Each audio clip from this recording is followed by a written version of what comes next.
इस भरम में ना पड़ जाना कि गुरु तुमसे दान लेने के लिए, पैसे लेने के लिए, चढ़ावा लेने के लिए कहता है कि तुम गुरु के कहने से या गुरु को अपना तन मन धन अर्पण कर दो। क्या करेगा गुरु आपके तन का? आपके तन से अच्छे काम करवाएगा, आपके मन को सही रास्ते पे लगाएगा, आपके धन से अच्छे और पुण्य के परोपकार के काम कराएगा। ये नहीं कि गुरु तुम्हारे धन को लूट के अपना कुछ बना लेगा। अगर गुरु अपना कारोबार चलाता है, कोई धंधा व्यापार करता है, वो गुरु नहीं है।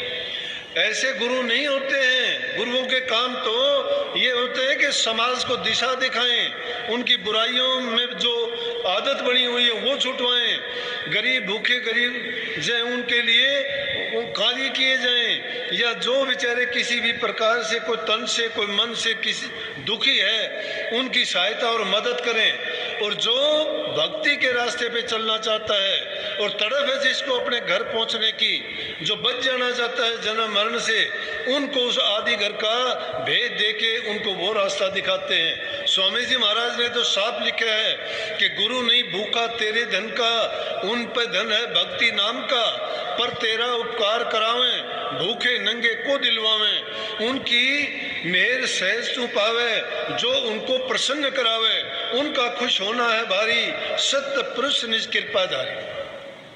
किस लिए? गुरु तेरे धन का भूखा नहीं है। भक्ति के समान कोई धन नहीं है। ये क्या धन है संसार की चीज? ये धन तो यहीं छोड़ के चले जाओगे। किसके काम आता है? धन कमाने में दुख होता है, उसकी रक्षा करने में दुख होता है, वो खो जाता है तो दुख होता है, कोई चोर उचक्का ले जाता है तो दुख होता है। यह फिर क्या होता है कि सबसे बड़ा दुख जब होता है वो धन को छोड़ के चले जाते हैं मरते वक्त। आंखों से पानी निकलता है, जबान बंद हो जाती है, सोचता है कि पूरी जिंदगी जो कर्म किए, ये धन कमाया था मेरे क्या काम आया। अरे उस धन से कोई काम लेते, कोई नेक काम करते, परोपकार करते, दुखी जीव की सहायता करते, भलाई का काम करते, तो तुम्हारा धन सार्थक था, उसका महत्व था। उससे कुछ अच्छा कर। दान करना भी एक बहुत बड़ी और अच्छी चीज है, भक्ति है वो भी। नाम करते करते आदमी कभी न कभी भूल सकता है, लेकिन अगर किसी ने दान किया हो, उस दान का फल उसको जरूर मिलता है। कितने अपने शास्त्रों में लेख आए हैं कि जिसने जो चीज का दान किया उसको वैसा ही मिला। कुदरत का नियम भी है, जो इंसान देता नहीं है वो लेता भी नहीं है, जो जैसा देता है उसको वैसा ही मिलता भी है। एक नहीं 1000 गुना मिलता है। एक दाना अगर तुम जमीन में डालते हो, अनेकों दाने पैदा होते हैं उससे। कर्म का भी एक बीज बोते हो तो हजारों कर्म बन के वो भी इसी तरह से पैदा होंगे। पाप कर्म अगर बोओगे तो पाप कर्म भुगतने के लिए तैयार हो जाना, और अच्छे काम अगर करते हो तो तुम्हें अच्छा फल जरूर मिलेगा। इसलिए महापुरुषों ने फरमाया है, वो कहते हैं कि अगत में मत ना बोवे सूल। सूल माने कांटे बोना है, बुरे कर्म ना करो, तेरे तुझको फूल मिलेंगे वाको है त्रिशूल। जो तो को कांटा बोए तू बो वाको फूल, तेरे तुझको फूल मिलेंगे वाको है त्रिशूल। जो अगर फूल बोता है उसको फूल मिलेंगे, उसका मतलब है अच्छे काम करने वाले को अच्छा फल मिलेगा। लेकिन अगर कोई किसी के लिए कांटे बोता है, कोई बुरा काम करता है, उसको दुख देता है, तकलीफ देता है, ये ना समझना कि हमारा कोई कुछ क्या कर लेगा। अच्छे कर्मों के कारण इंसान का जीवन मिला है, उससे भी अच्छे कर्म किए होंगे तो आपको गुरु मिला है, और भी अच्छे काम किए होंगे आपको सत्संग और नाम भी मिला है, और आपने भले काम करने के कारण आपके पास धन है, दौलत है, तंदुरुस्ती है, अच्छा स्वास्थ्य, अच्छा परिवार, सब कुछ आपके लिए अच्छी चीज आपको इसीलिए मिली है कि पिछले जन्मों के अच्छे कर्मों का फल है। लेकिन वो पीछे किए थे उनका तो अब है। आज अगर कुछ भी नहीं करोगे तो तुम्हारे पल्ले क्या रहेगा। लेकिन वो करते करते, वो तो हमारा कर्म फल है, भोगते हैं हम। अच्छे करके आए थे अच्छे भोग रहे हैं, बुरे करने वाले बुरे भोग रहे हैं। लेकिन जिस चीज में कुछ भी नहीं लगता उसके लिए भक्ति है। भक्ति इतना सहज सरल मार्ग है जिसमें कोई देना लेना नहीं पड़ता, कोई काम नहीं छोड़ना पड़ता। सिर्फ अपने मन को काबू में रख के, इंद्रियों को काबू में रख के, फालतू संसारी पदार्थों की दौड़ धूप में ना फंस के समय निकाल के उस प्रभु को याद किया जाए जिसने हमें सुंदर शरीर दिया, ये अवसर दिया, मनुष्य का चोला दिया। और उसको पाके भी हम इतने गुनहगार बन गए कि भुला देते हैं। कौल करार और वायदे किए थे हमने जब गर्भ में थे, हम कहते थे कि इस नरक से बाहर निकालो, गर्भ नरक होता है। बच्चा जब होता है वो एक पानी के छोटे से गुब्बारे में रहता है, उस गुब्बारे में रहते हुए उसी को खाता है, उसी में पेशाब टट्टी करता है और वही उसका जीवन होता है। जब वो उस हालत में होता है तो ये जीव कहता है, प्रभु से प्रार्थना करता है हाथ जोड़ के, उन्होंने विनती करता है मुझे बाहर निकालो इस नरक से। मैं बाहर निकलने के बाद आपको याद करूंगा, भक्ति के रास्ते पर चलूंगा, अपने कर्म को बढ़ाऊंगा, सुधारूंगा और आगे मैं ऐसा कर्म कोई नहीं करूंगा कि जिसके कारण मैं जन्म मरण के चक्कर में फंसूं। तो इस जन्म मरण का कितना भारी दुख है, लेकिन फिर भी हम भूले हुए हैं। भूले हुए क्यों हैं कि हमारी अवस्था ऐसी है, जिस प्रकार से एक नदी के किनारे पर मेंढक बैठा हुआ था, पीछे से सांप आया, सांप ने आके मेंढक को पीछे से पकड़ लिया और कुछ ही देर में उसकी लीला खत्म होने वाली है। लेकिन क्या है, उसके मेंढक के सामने से मच्छर उड़ के जाता है, वो मेंढक मच्छरों को अपने मुंह से खा रहा है। ये नहीं सोचता कि तेरा काल आया हुआ है, तू काल का ग्रास है, 2 मिनट में तेरा जीवन लीला खत्म होगी और फिर भी तू पाप कर्म करता है, क्यों मारता है जीवन। तो संतों का उपदेश तो इंसान के जीवन को बनाने के लिए है। इसलिए मुझे तो जब गुरु की शरण ली, ये नहीं सारे ऐब थे, सब ऐब थे, गुरु की शरण में नहीं आए, पापी थे, दुष्ट थे, नीच थे, क्या पता क्या हालत होती, क्या पता कब की जीवन लीला खत्म हो जाती।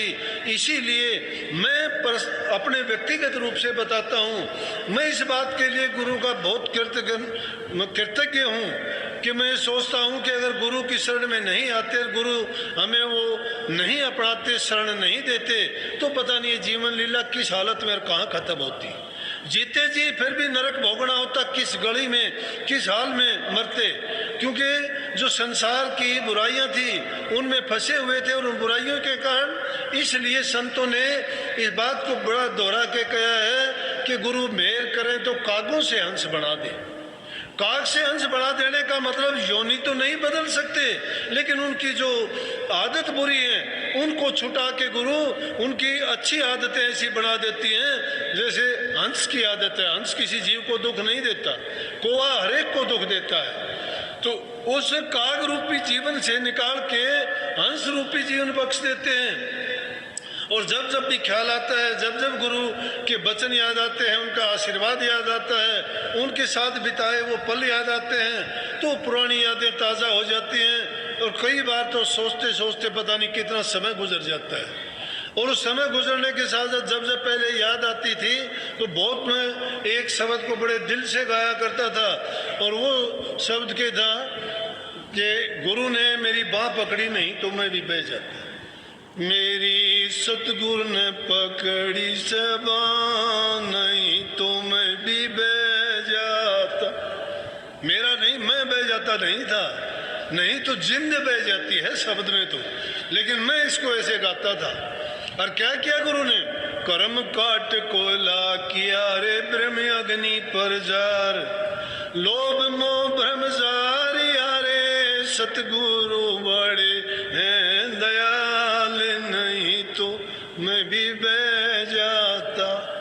गुरु ने लोभ मोह और भ्रम सबको निकाल दिया और क्या किया, उनको अग्नि लगा दी, जला दिया, भस्म कर दिया, खत्म कर दिया। वो होते हुए भी हमारे काम के नहीं है, रहो तो भी हमारे काम के नहीं है वो, क्योंकि ब्रह्म अग्नि जलाती नहीं है। ब्रह्म अग्नि का तेज इतना होता है, वो चीजें उनके आगे बोनी नजर आती है, उनका महत्व नहीं रह जाता। इसलिए जब सतगुरु ने किसी की बाँह पकड़ ली, सतगुरु बाँह पकड़ता है लेकिन हम पकड़वाते नहीं, हम छुटा के भागते हैं। क्यों भागते हैं, हमें संसार के वो लोभ लालच, संसार के पदार्थ अपनी ओर आकर्षित करते हैं। क्यों करते हैं कि हम इंद्रियों के गुलाम हैं। क्यों करते हैं, हम मनमुख गुरुमुख नहीं हैं। जब गुरु के हो जाओगे तो गुरु कुछ भी कहे, गुरु कुछ भी करे।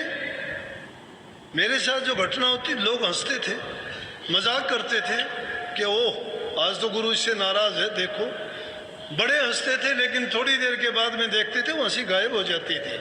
क्यों, मैं किसी लालच के लिए नहीं गया गुरु की शरण में। मेरा लालच एक ही था कि अगर आया हूं तो सच्चा बन के आया हूं।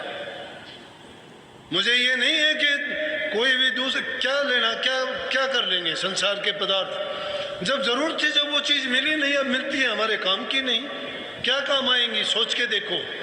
मैंने जाते हुए किसी मुर्दे की कफन में जेब नहीं देखी कि वो कोई चीज लेके गया हो यहां से, लेकिन अज्ञान है इंसान का, नहीं मानता, पाप करता है, झूठ बोलता है, छल करता है, बेईमानी करता है, लोगों को धोखे देता है, अपने आप को खत्म करता है, अपने आप को कुत्ते की तरह से। कुत्ते को देखा है, मांस खाने की आदत है उसको, मांस नहीं मिलता है, किसी हड्डी को उठा के भागता है, डर है उसको कोई छीन ना ले, किसी चीज के आड़ में जाके बैठता है, उस हड्डी को चबाता है, उसी के मसूड़े टूटते हैं, उनसे खून निकलता है, खून को अपनी जीभ से चाट के और सोचता है खून हड्डी से निकल रहा है, हड्डी में कुछ भी नहीं है, सूखी है। ये संसार के पदार्थ भी उस हड्डी के समान सूखे हैं, लेकिन ये इंसान भी उसी तरह से भूला हुआ है, अपने को ही काट के, अपने ही खून को खत्म करके और उसी रस और आनंद को भोग के सोचता है कि मुझे आनंद आ रहा है। ये आनंद तो दुख में बदलते हुए देर नहीं लगती। इसलिए संसार में रहते हैं, जरूरत के मुताबिक जितने पदार्थ हैं भोगो, कोई बात नहीं है, लेकिन किसी भी भोग के आदी ना बनो, जरूरत से ज्यादा उसके गुलाम ना बनो, किसी चीज के पीछे ना भागो कि उसके बिना रह नहीं सकते, जी नहीं सकते, ये उसके खाए बिना, पिए बिना, उसको प्राप्त किए बिना क्या करोगे? उसका जो करने वाली चीज है वो भक्ति है, जिसको कोई दूसरा बटा नहीं सकता, चोर चोरी नहीं कर सकता, ना वो तुम्हारी लुटती है, ना उसकी रखवाली करने की जरूरत है। ये तो राम नाम का ऐसा धन है कि जो जो इसको तुम कमाते जाओगे त्यों तो ये बढ़ता चला जाएगा, लेकिन अगर कमी करोगे तो नुकसान हमारा ही है, किसी का कुछ नहीं है। अब गुरु का भी क्या काम है? गुरु का कोई स्वार्थ नहीं है, निस्वार्थ भाव से कहते हैं, जीवों को जगाते हैं, सोए हुओं को, भूले हुओं को, उनको कहते हैं कि जागो तुम, भ्रम की नींद क्या है? इसलिए कबीर साहब ने कही है कि सोवत डेंदर गए 84 जागत न जुग जीता। जो सोए हुए हैं, जिनका अज्ञान है, भ्रम है, जो नहीं समझ पाते हैं इस बात को, तो उनका क्या हुआ? वो 84 में फिर गए। लेकिन जिन्होंने जाग लिया, जिन्होंने चेत कर लिया, होश आ गया, जिन्होंने इस बात को समझ लिया कि हमें इंसान का चोला मिला है और हमें वो काम करना चाहिए, तो निश्चित रूप से वो लोग बच गए इस बीमारी से, इस तकलीफ से, तीन ताप से, और जन्म मरण का जो रोग है सबसे भारी उससे। परंतु वो हमारी भूल है। इसलिए गुरु की शरण में जाओ, सच्चे बन के जाओ, कोई पाबंदी नहीं है, कोई पाबंदी नहीं है। गुरु का और शिष्य का नाता बड़ा साफ होता है, बड़ा पवित्र होता है, उनमें कोई पर्दा नहीं रह जाता। अगर बीच का भ्रम रह जाता है तो कुछ भी नहीं। और जब शिष्य और गुरु का प्रेम जब बढ़ जाता है तो ओत-पोत हो जाते, फर्क नहीं होता। सूरज शब्द जब मेला हो जाता है, उसमें मुंह की हाजत नहीं रहती, बोलना नहीं पड़ता, सुमरण नहीं करना पड़ता। अब ये मन की बात कही, लेकिन कबीर साहब कहते हैं, मन मेरा मस्करार का हूं तो माने रोस, जिस मार्ग साए मिले ताए न चाले कोस। ये तो मस्करा है, मजाक मानता है ये मन, कहता है क्या करेगा, क्या काम आएंगी ये चीज, क्या लिया तुमने त्याग करके, क्या लिया भक्ति के रास्ते पे चल के। मेरे से भी कही किसी ने, कहने लगे क्या मिला तुझे, क्या किया इस रास्ते पे चल के। अब मैं दुख उठाता है, मैं कौन सा दुख उठाता हूँ? मैं हर चीज में आनंद मानता हूं, मैं दुख मानता ही नहीं। दुख किस चीज का दुख है? और जो रास्ता मैंने चुना है उसका दूसरे का क्या न्योरा? मैंने अपना रास्ता खुद चुना है, ये किसी ने थोपा नहीं मेरे ऊपर। गुरु ने तो बहुत बड़ा एहसान किया, वो ज्ञान दे दिया। मैं तो लाखों जन्म भी अगर मिलेंगे तो भी मेरे गुरु का ऋण नहीं उतार सकता, क्योंकि उस चीज को मैं समझ गया हूं कि जो चीज लाखों जन्म लेने के बाद भी इंसान को नहीं मिलती, गुरु ने कितनी सहज में दे दिया, और वो भी बख्श दिया। सारे गुनाह, सारे पाप इसी जीवन में खत्म करके वो रास्ता दिखा दिया। देखा देखी की बात करते हो, देखा देखी साधे योग, छीजे काया व्यापार रोग। देखा देखी कहते हैं कि उसका काम कर दिया तो मेरा भी कर दे। ये विद्या बहन जी बैठी है शमशेर सिंह सुरजेवाला के घर से, गई के नहीं यही है, बीमार होगी, एक बार ऑपरेशन करवाना था, रणदीप अमेरिका ले जाने लगा, कहने लगी फ़ोन आया मेरे पास कि दुनिया के रोग ठीक करता है, मुर्दों को जिंदा करता है, कोढ़ियों के कोढ़ ठीक कर दिए, बांझों को पुत्र देता है, मेरा काम क्यों नहीं करता? क्या बात है? बोली कि मुझे ऑपरेशन के लिए अमेरिका ले जा रहे, उनके कर दिए। तो उसे मैं कहने अब क्या कहूँ उस बात में, तो अगर कहता तो दुख होता, क्योंकि उसको दुख था उस टाइम में। लेकिन कई बार मैंने फरमा भी दिया सत्संग में, मैं कहने लगा भाई विद्या आप भी उतना भरोसा कर लो जितना उन लोगों के काम हुए हैं। जो लोग इतना विश्वास और श्रद्धा अपने दिल में बैठा लेते हैं जिनका दूसरा कोई है ही नहीं, तो फिर अपने आप जब लग मेरी मेरी करे तब लग काज एक न सरे। जब मेरी मेरी मिट जाए तो सतगुरु काम संवारना आए। जब मेरी मेरी मिट जाएगी तब सतगुरु आपका संवारने के लिए आ जाता है। लेकिन जब लग मेरी मेरी करोगे तब लग काम बनने वाला नहीं है। मैं मेरी का रोग है दुनिया में। मैं और मेरी जब छूट जाती है तो समझो कि एक वो ही वो रह जाता है, तू ही तू, तू ही तू, एक ही रूप। एक रूप तुम हो जाओ, दुख है ही नहीं। किस चीज का दुख है? हम तो दुनिया में बसाना चाहते हैं, दुनिया में रहना चाहते हैं। अरे जिसकी जिंदगी हो ले लो, कल लेता आज ले लो। तुम उसको धोखा दे के जी सकते हो क्या? अगर वो दुख और कर्म है तो भोगने हैं। जिस रूप में सतगुरु ने हमें भोगवा रहे हैं भोगेंगे वो। मेरा कर्म में सत्संग करके भोग रहा हूँ।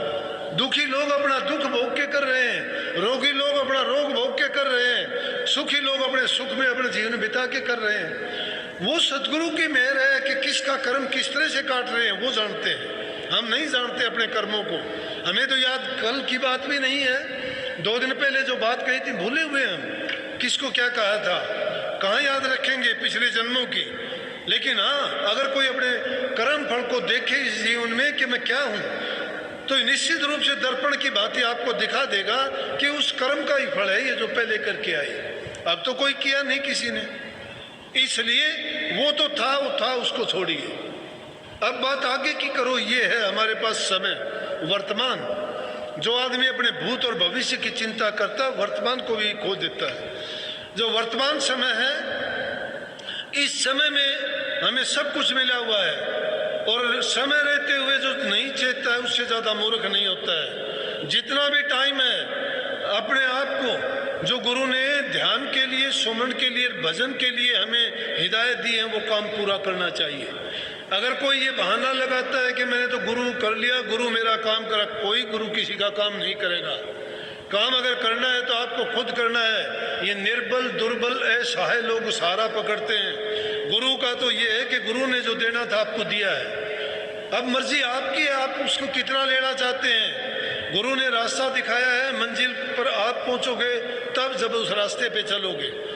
तो कभी भी एक पल भी ना भूलो, एक पल के लिए भी ना भूलो, सुमन तो अपने मन से करना है। नाम को याद करोगे गुरु याद आएगा, गुरु याद आएगा, गुरु की वृत्ति जहाँ टिकी हुई है वहीं पहुंच जाओगे। ये तो लगाव बनाने की जरूरत है, अपना संबंध जोड़ो। जिसका संबंध टूट गया वो तो रास्ते में रहेगा, धक्के खाता। जिसने अपना संबंध जोड़ लिया वो दूर मंजिल पर जाएगा।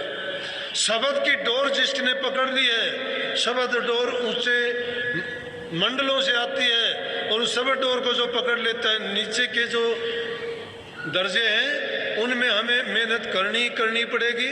नाम का सुमन उसमें पहला है। सुमन चलते फिरते खाते पीते भी अगर करते हो, सुमन भी बहुत बड़ी चीज है।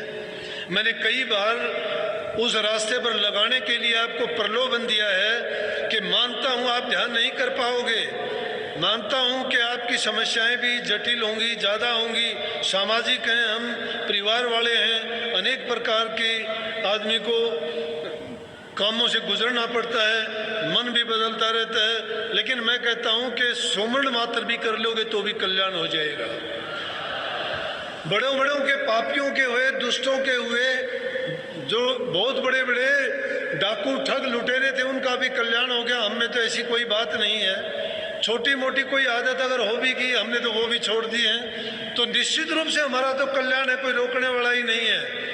और अब कलयुग में तो नाम के समान कोई चीज बताई भी नहीं है। कलयुग केवल नाम आधारा, सुमर सुमर न होगे पारा। कलयुग कर्म धर्म नहीं कोई, नाम बिना उद्धार ना होई। नाम ही वो चीज है ऊंचे से ऊंची। अब के युग में इंसान की उम्र थोड़ी है, जीव में ताकत कम है, समय ऐसा है, माया और मन का खेल बड़ा प्रबल है। लेकिन ऐसे वक्त में स्वामी जी महाराज ने शब्द की भक्ति बताई, गुरु भक्ति बताई। गुरु भक्ति है क्या? गुरु के वचन को मानना। प्रथम सीढ़ी है गुरु भक्ति। गुरु भक्ति बिन काज न रति। गुरु भक्ति दृढ़ के करो, पीछे और उपाय। बिन गुरु भक्ति मोह जग कभी न काटा जाए। मोटे बंधन जगत के गुरु भक्ति से काट। झिन्ने बंधन चित्त के कटे नाम प्रताप। मोटे जब लग जा नहीं तो झिन्ने कैसे जा। ता तो सबको चाहिए नित्य गुरु भक्ति कमा। गुरु भक्ति नित्य कमाओ। इसका मतलब है गुरु की आज्ञा में चलो, उनके हुक्म की पालना करो, वो जो जो कहते हैं वो करते चलो। इसमें ये भेद और ये सवाल ना उठाओ कि गुरु ने मुझे ऐसा क्यों कहा। ये अगर सवाल उठाते हैं तो इसका मतलब है कि आपकी जो आस्था है, विश्वास है, जो आपका श्रद्धा और समर्पण है, उसमें अभी बहुत कमी है। जब ये सोच लिया फिर तो ये सोचो, मैं एक कहानी पहले कई बार आई भी है लेकिन फिर बता देता हूँ, सत्संगी नए आते रहते हैं, कहाँ याद रखते हैं कि एक बार गुरु और चेला सफ़र करते हैं, जा रहे थे, जाते जाते रात पड़ गई। रात को सोने के लिए कहे, गुरु ने अपने शिष्य से कहा कि बेटा रात होगी, हम जंगल में रात बिताएंगे, रात को जंगली जानवर कोई आ जाएगा, इसलिए हमारे लिए सही नहीं है कि हम एक ही समय में दोनों सो जाएं। शिष्य कहने लगा तो फिर गुरुजी कहने लगे आधी रात तक ऐसा कर, तू बच्चा है, तेरे को पहले नींद आएगी, सो ले, और उसके बाद तू मुझे उठा देना। आधी रात के बाद मैं सो लूँगा, आप पहरा देना। बोले ठीक है। उसने शिष्य को सुला दिया, गुरु बैठा रहा। थोड़ी देर के बाद में देखता है गुरु, एक सांप आया चलता हुआ। जब गुरु ने सांप को देखा तो कहने लगे अच्छे युगों की बात है, अगर नहीं बात कहानी सच्ची हो झूठी हो शिक्षा लो उससे, शिक्षा कितनी सच्ची है उसकी। तो कहने लगे, सांप से बोले भाई क्या बात है, क्यों आ रहा है? तो कहने लगे जी मैं तो इसलिए आ रहा हूँ कि आपके शिष्य का खून पीऊँगा। बोले तू अगर खून पिएगा, डंक मारेगा तो तेरा जहर चढ़ेगा, फिर तो मर जाएगा। बोले मुझे इससे कुछ नहीं है, मैंने खून पीना है। बोले आप इसका खून क्यों पियोगे? कि बोले इसका खून इसलिए पीऊँगा, इसने मेरा पी रखा है पहले। बोला कि किसी तरह मान नहीं जाएगा? बोले कि नहीं। बोले अगर इसका खून निकाल के मैं तेरे को दे दूँ तो फिर तेरा जितना खून चाहिए वो ले ले, इसको डंक नहीं लगेगा, ये बच जाएगा। बोला मुझे तो खून चाहिए, आप खून निकाल के दे दो। गुरु ने क्या किया, अपने थैले से चक्कू निकाला और चक्कू निकाल के यहाँ से गर्दन के पास से उसकी शिष्य की नस काटने लगे और एक बड़े से पत्ते में पेड़ का पत्ता लेके उसमें खून निकालने लगे। तो जब दर्द हुआ, जब नस कटने लगी, शिष्य ने आँख खोल के देखा गुरु है, गुरु के हाथ में चाकू है, गुरु उसकी नस काट रहा है। अगर आज जैसे गुरु और चेला हो तो भाग जाएंगे उठ के कि गुरु तो मार रहा था मुझे, ये क्या गुरु है, गुरु तो मुझे मारना चाहता है। लेकिन उसने ऐसा नहीं किया। गुरु शिष्य का संबंध मैंने बताया कि बहुत गहन होता है। तो उन्होंने क्या किया, वापिस आंख बंद कर ली। गुरु ने उससे खून निकाला, सांप को दे दिया, सांप पी के चला गया। उसने उसकी उस पर एक दूसरी कोई दवाई लगा दी, खून भी बंद हो गया और वो घाव था वो भी ठीक हो गया। गुरु सो गया, शिष्य पहरा देता रहा। सुबह को उठे, गुरु ने पूछा, बोला कि भाई जब रात को मैंने तेरी नस काट रहा था यहाँ गर्दन की, तू उठ गया था और आंखें दोबारा बंद कर ली। बोला क्यों, ऐसा क्यों किया, कि तुझे डर नहीं लगा? बोला जी डर किस बात का लगना था? बोला जब मैंने आपके हाथ में चक्कू देखा मुझे थोड़ा दर्द भी हुआ, लेकिन मैंने सोचा कि गुरु जो करेगा तेरी हित की बात करेगा, तेरा बुरा तो करता नहीं है। शिष्य के मन में जब ये भाव आ जाएगा कि गुरु तेरा हित करता है, क्या पता क्या होना हो, गुरु सूली की सूल बढ़ा देता है, लाखों कर्मों को इस तरह से जला के स्वाह कर देता है जिस प्रकार से एक छोटी सी आग की चिंगारी लाखों मन लकड़ी के ढेर को जला के राख बना देती है। लेकिन ये समझ मन में आए तो, जो ऐसी श्रद्धा, ऐसा विश्वास शिष्य के दिल में समा जाता है तो फिर वो सुमरण, ध्यान और भजन उसके लिए अलग नहीं रह जाता। इसीलिए सबने कहा कि उठत बैठत सोवत नाम, कहे नानक सिद्ध भय तिसके काम। जो खाते पीते चलते फिरते नाम को याद करता है, सुमरता है, ये सच्ची भक्ति है। अपने कर्तव्यों का पालन करता रहो और जो जिसके जिम्मे है, घर गृहस्थी के, परिवार के, उन दायित्वों को पूरा जो निभाता है, सच्चे व ईमानदारी के साथ हक हलाल की कमाई खाता है, बूढ़े बुजुर्ग माँ बाप की सेवा करता है, बड़ों की बात मानता है, छोटों के साथ सबके साथ अच्छा और प्यार का व्यवहार करता है और किसी के साथ किसी प्रकार का भी कोई धोखाधड़ी, छल कपट, बेईमानी नहीं करता है, वो समझो कि सच्ची भक्ति करता है। हम ना तो सेवा करते, ना प्रेम करते, ना भक्ति करते। कौन सी चीज है? सेवा, प्रेम, भक्ति एक ही तो चीज है। ये बूढ़े माँ बाप की सेवा करो, किसी देवता को किसी मंदिर में किसी गुरु के पास जाने की जरूरत नहीं। मैं कहता हूँ उनसे बढ़ के कौन देवता आ गया? जब माँ बाप की सेवा करोगे खुश होके, वो आपको आशीर्वाद देंगे, वही फली भूत तो आपको निहाल कर देगा, सब दुखों को दूर कर देगा, सब जितने भी आपके कष्ट हैं सबका निवारण वहीं हो जाएगा। जितने जमीन पर देवता हैं उनको खुश करना चाहते हो तो माँ की पूजा करो और बहू सास की पूजा करो। घरों में आजकल क्या होता है कि हम बहू को बेटी नहीं मानते और अपनी बेटी जब घर में आती है तो उसको ऊट पटांग बात बताते हैं, सिखाते हैं। इसीलिए परिवार टूटते जा रहे हैं। हमारे समाज में आज बैर विरोध क्यों बढ़ते जा रहे हैं? अगर आपस में तालमेल सही हो, प्यार प्रेम आपस में हो, बहू आती है घर में उसको बेटी मानो, कुछ लेके आती है नहीं लेके आती है, किस लिए कहते हो? जिसको जरूरत होगी 2 रोटी परमात्मा उसको देगा, चांस दी उसको चुगा भी देगा, नहीं देगा अपनी चांच खोस लेगा। तुम क्यों परवाह चिंता करते हो? क्या करोगे ज्यादा लेके? रहो निचिंत करो मत चिंता, चौंस दे सो चिंत करेगो, पांव पसार पड़ो दिन सोवत पेट दियो सो पेट भरेगो, जीव जिथे जल में थल में पुनः पाहन में पहुंचाए धरेगो, भूख ही भूख पुकारत है सुंदर कहतूं तो भूख मरेगो। अगर हम भूख ही भूख करते रहेंगे तो भूखे ही मर जाएंगे। मतलब अपने विचारों को, ख्यालात को ना बिगाड़ो, अच्छे ख्याल विचार रखो, भ्रूण हत्या जैसे पाप से बचो। हमने ये कितनी बार हर प्रकार से इसी को कहते हैं, जल का संरक्षण करो, सफाई किया करो। दांतों की सफाई करते हो, घर की सफाई करते हो, रसोई की सफाई करते हो, पास पड़ोस में भी किया करो। रोगों से बचोगे, बीमारियों से बचोगे, सुंदर लगेंगी हर चीज। गंदी चीज में तो कोई जगह में बैठना भी नहीं चाहता। इस चीज के लिए बड़े बड़े अभियान चलाए जाते हैं।